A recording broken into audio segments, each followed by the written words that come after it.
हल्दीघाटी का युद्ध। इसे विकिपीडिया ने प्रकाशित किया है। हल्दीघाटी का युद्ध 18 जून 1576 को मेवाड़ के महाराणा प्रताप का समर्थन करने वाले घुड़सवारों और धनुर्धारियों और मुगल सम्राट अकबर की सेना के बीच लड़ा गया था, जिसका नेतृत्व आमेर के राजा मानसिंह प्रथम ने किया था।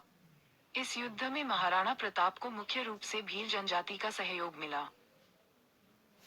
1568 में चित्तौड़गढ़ की विकट घेराबंदी ने मेवाड़ की उपजाऊ पूर्वी बेल्ट को मुगलों को दे दिया था। हालांकि बाकी जंगल और पहाड़ी राज्य अभी भी राणा के नियंत्रण में थे। मेवाड़ के माध्यम से अकबर गुजरात के लिए एक स्थिर मार्ग हासिल करने पर आमादा था। जब 1572 में प्रताप सिंह को राजा का ताज पहनाया गया, तो अकबर ने कई दूतों को भेजा जो महाराणा प्रताप को इस क्षेत्र के कई अन्य राजपूत नेताओं की तरह एक जागीरदार बना दिया। जब महाराणा प्रताप ने अकबर को व्यक्तिगत रूप से प्रस्तुत करने से इनकार कर दिया, तो युद्ध अपरिहार्य हो गया। लड़ाई का स्थल राजस्थान के गोगुंडा के पास हल्दीघाटी में एक संकरा पहाड़ी दर्रा था। महाराणा प्रताप ने लगभग 3000 घुड़सवारों और 400 भील धनुर्धारियों के बल को मैदान में उतारा।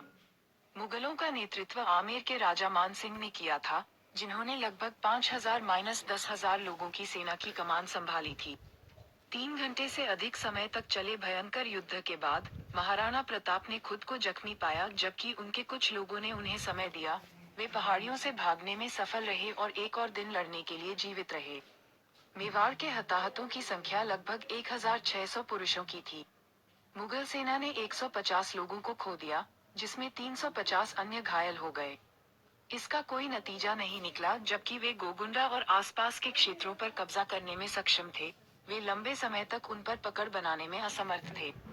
जैसे ही साम्राज्य का ध्यान कहीं और स्थानांतरित हुआ, महाराणा प्रताप और उनकी सेना बाहर आ गई और अपने प्रभुत्व के पश्चिमी क्षेत्रों को हटा लिया। पृष्ठभूमि। सिंहासन पर पहुंचने के बाद अकबर ने मेवाड़ के अपवाद के साथ राजस्थान में अग्रणी राज्य के रूप में स्वीकार किए जाने के साथ अधिकांश राजपूत राज्यों के साथ अपने रिश्ते को स्थिर कर लिया था। मेवाड़ के महाराणा प्रताप, जो प्रतिष्ठित सिसोदिया कबीले के प्रमुख भी थे, ने मुगल के सामने प्रस्तुत करने से इनकार कर दिया था। इसने 1568 में चित्तौड़गढ़ की घेराबंदी की थी। उदय सिंह द्वितीय के शासनकाल के दौरान मेवाड़ के पूर्वी भाग में मुगलों के लिए उपजाऊ क्षेत्र के एक विशाल क्षेत्र के नुकसान के साथ समाप्त हुआ। जब राणा प्रताप ने अपने पिता को मेवाड़ के सिंहासन पर बैठाया, तो अकबर ने उनके लिए राजनयिक दूतावासों की एक श्रृंखला भेजी, जिसमें राजपूत राजा को अपना जागीरदार बना दिया।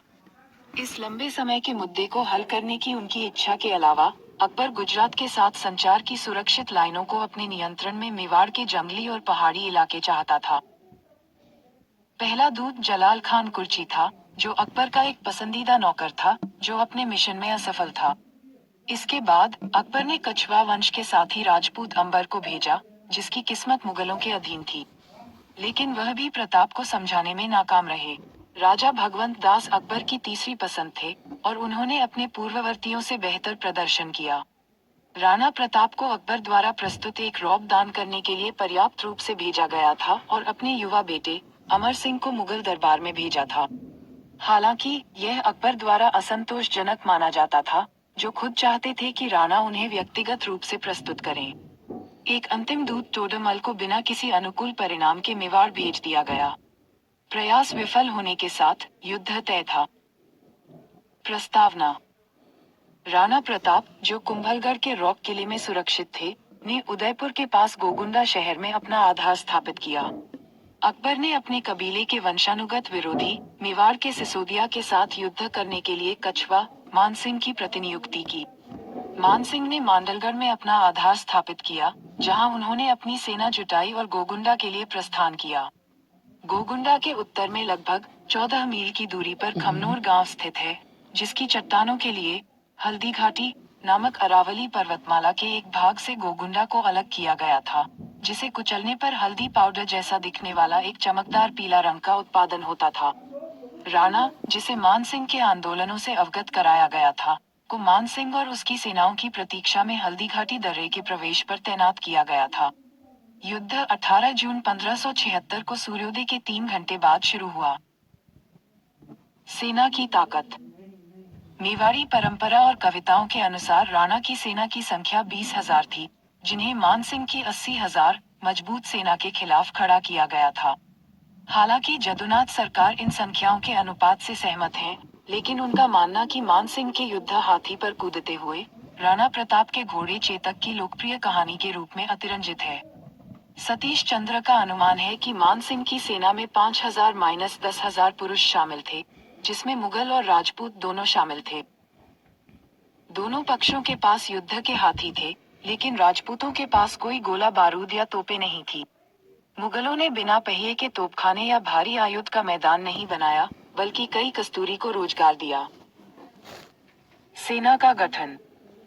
राणा प्रताप की अनुमानित 400 भील धनुर्धारियों की सेना प्रमुख पानवा के सोलंकी ठाकुर राणा पूंजा ने 800, मजबूत वैन की कमान हकीम खान सूर ने अपने अफगानों के साथ, दोडिया के भीम सिंह और रामदास राठौड़ के साथ की थी। दक्षिणपंथी लगभग 500 मजबूत थे और उनका नेतृत्व ग्वालियर के पूर्व राजा रामशाह तंवर और उनके 3 पुत्रों के साथ मंत्री भामा शाह और उनके भाई ताराचंद ने किया था। अनुमान लगाया जाता है कि लेफ्ट विंग में 400 योद्धा थे, जिनमें बिदा झाला और उनके वंशज शामिल थे।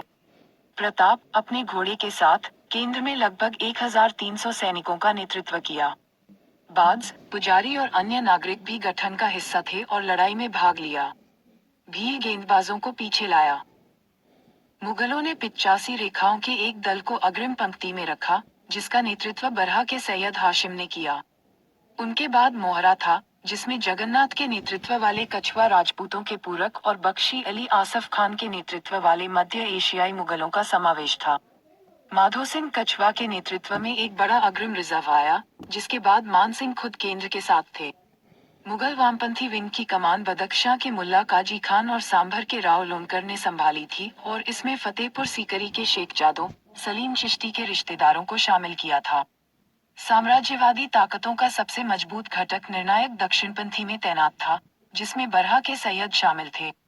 अंत में मुख्य सेना के पीछे मेहर खां के पीछे का पहरा अच्छी तरह से खड़ा था। युद्ध।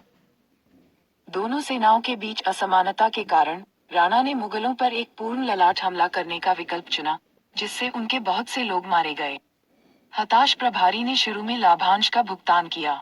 हकीम खान सूर और रामदास राठौर मुगल झड़पों के माध्यम से भाग गए और मोहरा पर गिर गए, जबकि राम शाह टोनवर और भामा शाह ने मुगल वामपंथी पर कहर बरपाया, जो भागने के लिए मजबूर थे।